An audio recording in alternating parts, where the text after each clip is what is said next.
Depois de uma grande pescaria, onde eu pesquei momentos absurdos, oníricos e super Lovecraftianos, vou dizer para vocês que eu embarquei direto para uma caçada. Caçada essa aos servos, a uma ideia mais nativa e a uma ideia muito perigosa de uma entidade que retorna para se vingar. Vou falar para vocês o que eu achei sobre esse livro premiado que eu vou trazer hoje para vocês. Mas antes eu peço que você se inscreva nesse canal, curta esse vídeo como sempre e compartilhe com os seus amigos que estão buscando novos lançamentos de terror e suspense, lançamentos que valham a pena.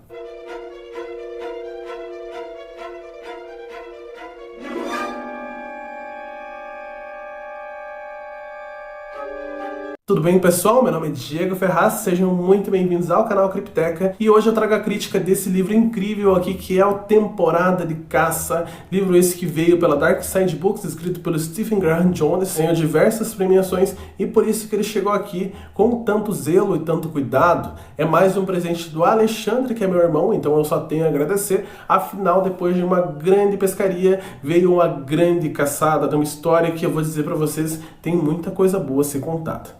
Mas o que acontece nesse livro que é tão bom assim e por que algumas partes deles não foram tão boas? Vou contar para vocês agora. Aqui a gente vai conhecer um grupo de 4 amigos que são nativos, ou seja, eles são indígenas e também são caçadores, só que caçam para sobrevivência, digamos assim. Caçam veados e cervos para deixar guardado, para que eles passem o inverno com alimentação. Só que esse grupo de amigos, em um belo dia, acaba bebendo um pouquinho a mais e acaba indo fazer a sua caça no último dia de temporada de caça, que é o título desse livro que foi trazido pelo Brasil.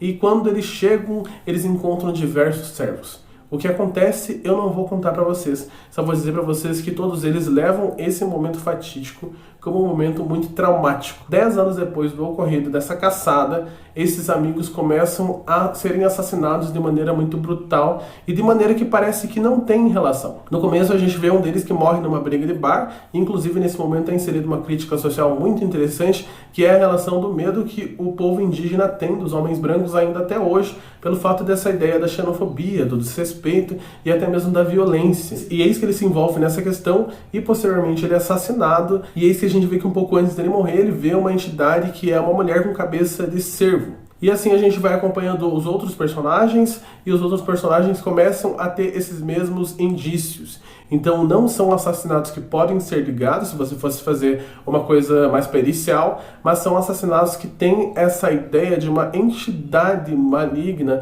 que acaba voltando para cobrar o seu preço depois que eles cometeram os seus pecados. Vou dizer para vocês que esse livro ele tem uma trajetória mais do slasher. Então, essa ideia do assassino que começa a perseguir as suas vítimas. Só que um problema que eu tive com essa obra é que ela é narrada pelos 4 personagens que são as pessoas que vão sofrer esses assassinatos ou pelo menos vão tentar fugir desse grande assassino ou assassina.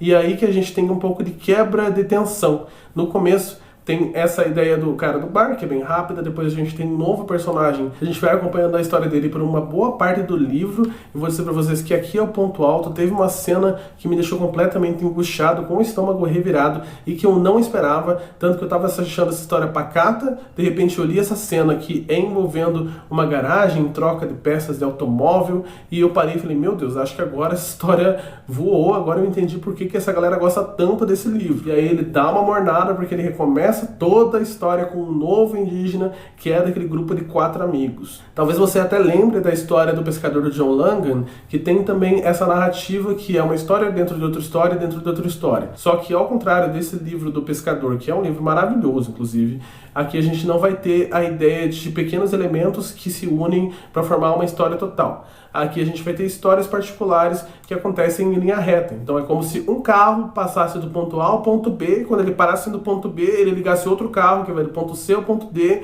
Então elas não têm muito vínculo uma história com a outra, por mais que tenha a ideia do crime que eles fizeram no passado, da coisa que eles sentem tanto medo, que eles têm tanto remorso. Mas fora isso, a história deles, a narrativa que eles contam, não tem muito elemento entre si.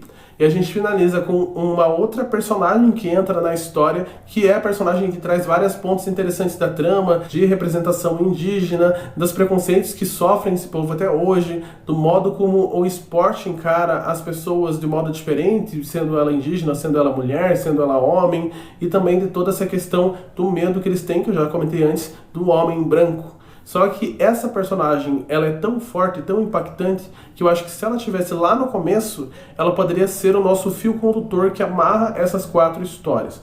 Para mim, eu acho que é o que faltou. Um fio. Eu vi 4 histórias separadas, ou talvez até 5, e essas histórias não eram ligadas entre si por um personagem que eu conseguisse sentir empatia, ou por uma situação. Mas em compensação, a gente tem uma espécie de história curtinha, que é quando essa assassina, ou essa entidade, começa a ver as suas vítimas. Aí a gente vê uma coisa muito interessante. Não me entenda errado dizendo que esse livro é ruim, que não é o caso. A gente vai ver as cenas de massacres dos animais, a gente vai ter o debate de como o ser humano é baixo e como o ser humano é nojento quando ele acha que tem o poder de caçar por qualquer coisa, por diversão, só para colocar uma cabeça empalhada lá na tua parede, que eu acho uma coisa extremamente absurda. A gente vai ver outros debates em relação ao fato de como os brancos lidam com indígenas, como os brancos lidam com os negros, e como que a gente passa só uma espécie de ciclo vicioso onde nós vamos depredando e predando quem está abaixo dessa linha que a gente acredita que é uma linha hierárquica.